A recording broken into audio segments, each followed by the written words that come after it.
সকালবেলা আমি চা নিয়ে বসে গেছি। শুভ সকাল।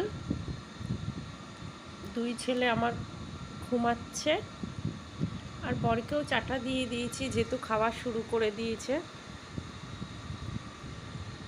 আর যেহেতু আজকে রথযাত্রা, দিনটা খুবই ভালো। পুজোটা এতক্ষণ পরে সম্পূর্ণ হয়েছে। এবার আমি সব কিছু তোমাদেরকে দেখাচ্ছি কিভাবে ভোগ লাগালাম আজকের। যেহেতু আজকে রথযাত্রা আর রথের দিনকে, তাই ভগবানকে তো একটু তো ভোগ লাগাতেই হয় না, যা সাথে আমার আছে সেটুকুই আমি ভোগ লাগিয়েছি। দেখো আমার জগন্নাথকে আমি আমার মতন করে সাজিয়েছি। সরস্বতী আমার, আর জয় জগন্নাথ। বাকি কাজগুলো আমি করে নিই, যেহেতু পুজোয় এত টাইম লেগে গেছে। এবার বাকি কাজগুলোই তো আমাকে করতে হবে। এবার আমি রান্নার দিকে যাই। জয় জগন্নাথ। আজকে রথের দিন নিরামিষ খাবো, তার জন্য আমি বাজার দিয়ে এই পনিরটা নিয়ে এসেছি। এটা এখন সুন্দর করে কেটে সাইজ মতন কেটে নেব। তো আমি না একটু গরম জলে পনিরটা ভাপিয়ে নিই, তাহলে কি হয়, ভাজার সময় পনিরটা লেগে যায় না কড়ার মধ্যে। আমি যখনই পনির করি একটু গরম জলে ভাপিয়ে নিই, আর এই জলটাই আমি আবার তরকারি, যখন তরকারিটা কষবো এই তরকারির মধ্যে এই জলটাই আমি দিয়ে দেব। আলুটাও ভেজে নিয়েছি, আর এই তেলে পনিরটাও ভেজে নিয়েছি। আবার এই তেলের মধ্যে আমি গোটা গরম মশলা, তেজপাতা দিয়ে দিয়েছি। এই যে এখানে পনির আলুটা ভেজে নিয়েছি, যেহেতু আলুর পরিমাণটা বেশি, আমি ভাতের সঙ্গে খাবো তো। আর এখানে আমি সব মশলাটা রেডি করে নিয়েছি। আদা বাটা, জিরে বাটা, টমেটো, একটু পোস্ত দিয়ে আমি রেগুলারের মশলাটা যেহেতু রেগুলার করে নিই, এখানে সব কিছু দিয়ে আমি পেস্ট করে নিয়েছি। এখানে আমি ভালো করে মশলাটা কষিয়ে নিয়েছি। এখানে শুধু আমি একটু নুন দিয়েছি, একটু মিষ্টি দিয়েছি, যেহেতু পনির তো একটু মিষ্টি না হলে ভালো লাগে না। এবার আমি যেগুলো ভেজে রেখে দিয়েছিলাম আলু পনিরটা ওটার মধ্যে দিয়ে দিলাম। দিয়ে আমি অল্প একটু কষিয়ে এখানে এই যে এই জলটা করে রেখেছি, এটাই ওই যে গরম জলটা আমি এখানেই দিয়ে দেব। এখানে আমি ভালো করে পনিরটা কষিয়ে নিয়েছি অল্প একটু। তারপরে এখানে আমি এই যে বাকি যে গরম জলটা করে রেখেছিলাম ঢেলে দিলাম।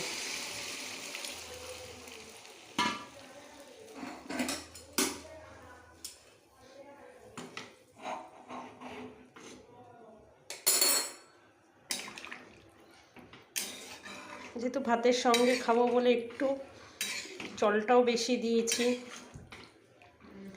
এবার এরকম করে কিছুক্ষণ বসানো থাকবে, গ্যাসটা আমি বাড়িয়ে দেবো, পরে আবার এসে দেখব হয়ে গেছে কিনা। এখানে কিন্তু আমার পনিরের তরকারিটা পুরো হয়ে গেছে, তো আমি এবার নামিয়ে নেব। আমাদের পনির রেডি হয়ে গেছে, এখন আমরা খেতে বসবো। আর যেহেতু আমার বড় ছেলের একটু আপত্তি যে কেন আজকের তো রবিবার, আজকের কেন চিকেন হয়নি, আজকের কেন নিরামিষ খাবো। আমি তারপরে ওকে বোঝালাম যে আজকের রথযাত্রা, আজকের নিরামিষ খেতে হয়, সব দিন অত চিকেন খেতে নেই। সব রোববারেই কি চিকেন খেতে হয়? কোনো কোনো সময় ভগবানের নামে নিরামিষ খেতে হয়, তাহলে ভালোই লাগে।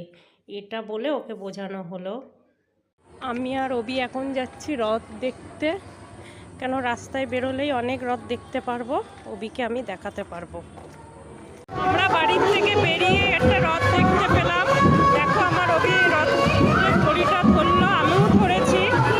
আর বাড়ির থেকে বেরিয়ে যেহেতু রথটা দেখতে পেয়েছি, রথের পিছন পিছন আমরা অনেক দূর পর্যন্তই এসেছি, ভীষণ ভালো লাগছে।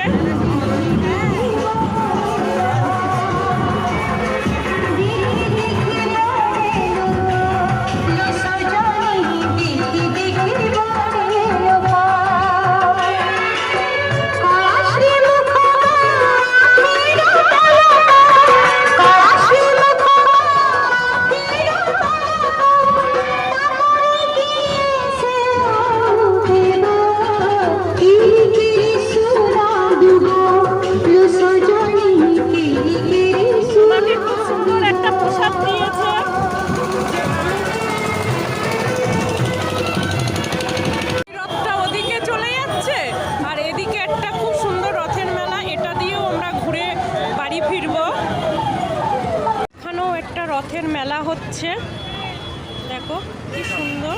এটা যেহেতু বেশি দূরে না, আমার বাড়ির থেকেই কাছে, তাই মনে হলো আমি ছেলেকে নিয়ে ঘুরিয়ে নিয়ে যাই এখান দিয়ে।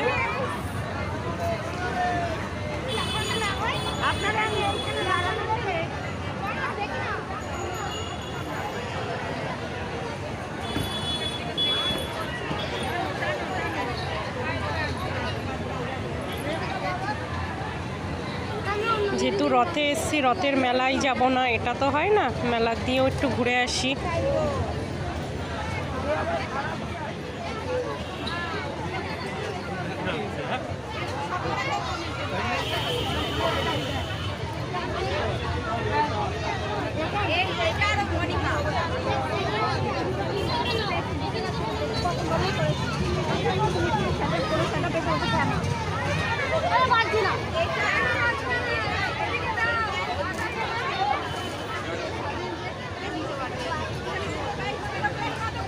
এখানে বাচ্চাদের অনেক কিছুই বসেছে। যাই হোক, এসে ভালোই লাগলো। আর মেলায় এসে ওকে একটু ফুচকা খাওয়াচ্ছি।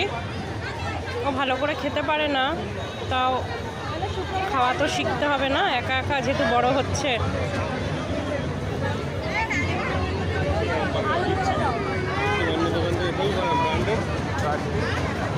ওই পাশে ওটা চলছে, ও ওটাই দেখছে, ওর ভীষণ মনে হয় ভালো লাগছে,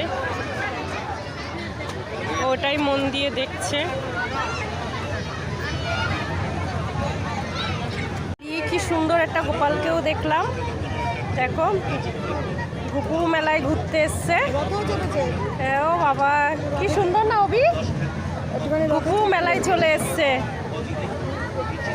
একটা রথ আসছে, আবার আমরা দেখছি।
বাড়ি ফিরে এসেছি মা ছেলে। বাড়ি ফিরে রথের দিন জিলাপি খাবো না এটা তো হয় না, তাই আমি আর আমার ছেলে মিলে জিলাপি খাচ্ছি। এখানেই ভিডিওটা শেষ করলাম। ভালো লাগলে একটা লাইক করবেন।